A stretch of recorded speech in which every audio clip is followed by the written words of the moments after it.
Another huge command and control failure on 9/11 was on the political side.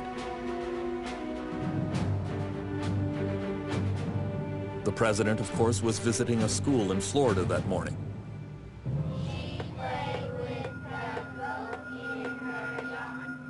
After hearing about the first crash into the World Trade Center, he insisted on carrying on with his planned activities. At 9:05 a.m., his chief of staff, Andrew Card, told him the second plane had hit the second tower, that America was under attack. He famously did nothing for almost 7 minutes.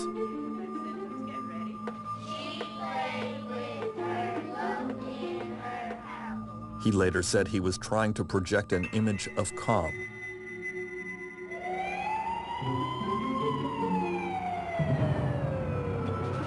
Meanwhile, at the White House, there was total confusion. Counterterrorism Director Richard Clarke arrived at the mansion at the same time as news of the second plane hitting.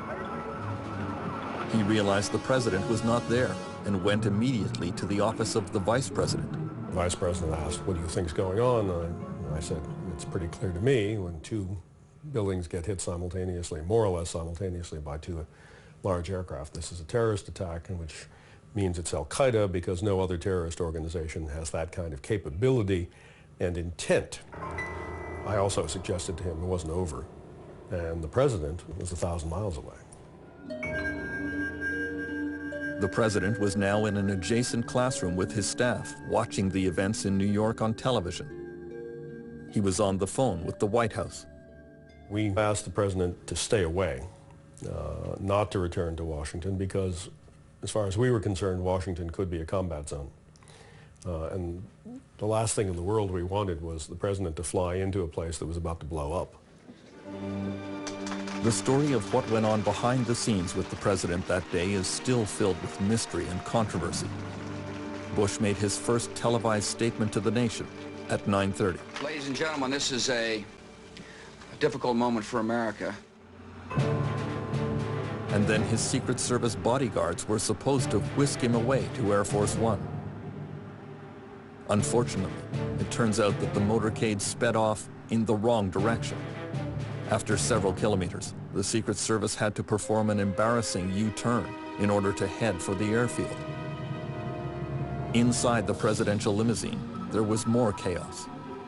The president was trying to speak to his staff at the White House, but all the secure telephone lines were down. The communication system overloaded. Mr. Bush was reduced to trying to contact Washington on a borrowed cell phone, but even that didn't work. The president said to us, I could not get, for a while we just broke, the communications from the White House broke down, and I couldn't reach them. They couldn't reach me. And that was scary on both sides, because the president is the only one who can give certain orders that need to be given. Mr. Bush expected the communications problem to be solved when he boarded Air Force One in Florida at 9:45 a.m. But the phones there worked only sporadically. In the case of any kind of an attack on the United States, what you're supposed to do is get the president off the ground. And Air Force One then becomes the command center. And the president is then safe and is commanding the forces of the United States from the air. The communications didn't work. The president's senior advisor, Karen Hughes, was trying to call him through the White House switchboard. And the operator came back, and I remember his voice was kind of shaky, and he said, "Ma'am, we cannot reach Air Force One." And that was a very, very frightening moment, because of course I'd never had that happen before.